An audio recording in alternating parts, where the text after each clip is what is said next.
ഇവിടുന്ന് നേരെ ഇങ്ങോട്ട് കയറി വരുമ്പോ ഇത് ഹാള്, ഇവിടെ നിങ്ങളുടെ ബെഡ്റൂം, ഇത് നിങ്ങളുടെ ബാത്റൂം. സ്റ്റഡി റൂമാ? എന്തിന് സ്റ്റഡി റൂം? എന്തിനാ? പഠിക്കാൻ. ചിരിപ്പിക്കല്ലേ. ഇത് സ്വിമ്മിംഗ് പൂളാന്ന് തോന്നുന്നു. വലിപ്പം തീരെ കുറഞ്ഞു പോയില്ലേ? എന്റെ പൊന്നച്ചാ സെപ്റ്റിക് ടാങ്കാ. കറക്റ്റാ. പേപ്പർ തിരിച്ചു പിടിച്ച കാരണം. എന്നിട്ട് ഇവിടെ പരിപാടി? ഞങ്ങൾ ഈ വീട് പണിയുടെ കാര്യം നോക്കായിരുന്നു. എന്നിട്ട് എന്തായി? ആഹാ, കട്ട കെട്ടി വാർപ്പൊക്കെ കഴിയാറായില്ലോ.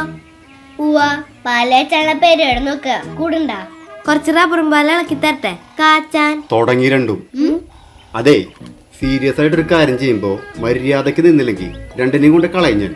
ഓ, എന്നാ പറ, എനിക്കും കുറച്ച് സജഷൻ പറയാനുണ്ട്. അപ്പൊ നമ്മളെവിടെ പറഞ്ഞു നിർത്തിയേ? അടുക്കളയില് ബെഡ്റൂം വേണ്ടാന്ന്. അടുക്കളയില് ബെഡ്റൂമാ? അല്ല, വീട് പണിയാൻ പൈസ വേണ്ടേ? വേണം. എവിടെന്ന്? അത് ലോൺ എടുക്കണം. സ്ഥലത്തിന്റെ ആധാരം വെച്ച് ലോൺ എടുക്കാലോ. അല്ല, അതിന് സ്ഥലം വേണ്ടേ? സ്ഥലം ഇല്ലാണ്ട് ഒന്നും നടക്കില്ല കേട്ടാ.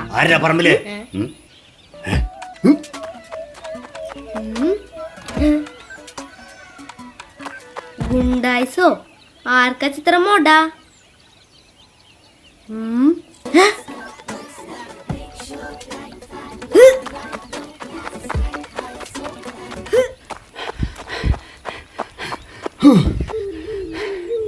ഏതാണ് അയാള്?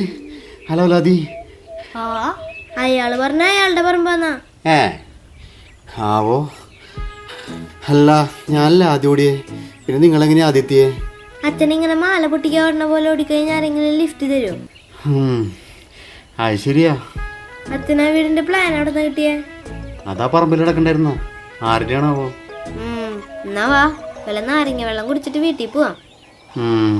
വാ പോവാ. എപ്പോഴെത്താ നമ്മള് വീട് പണിയാ? അതിന് ടൈമിനും കിടക്കല്ലേ, ആ സമയം ആയിക്കോട്ടെ. ഇതന്നെയല്ലേ എല്ലാ കൊല്ലം പറയണേ. അതൊക്കെ വരും കുഞ്ഞാത്തു, ഈ തലയെഴുത്തൊക്കെ ഒന്ന് ശരിയായിക്കോട്ടെ. എന്നാണ് അത് ശരിയാവാ? അല്ലേ ചേച്ചി? നമുക്ക് വീട്ടിയാടി അല്ലച്ചാ? പിന്നെ അല്ല, വരുമ്പോ ഒരു വരവായിരിക്കും.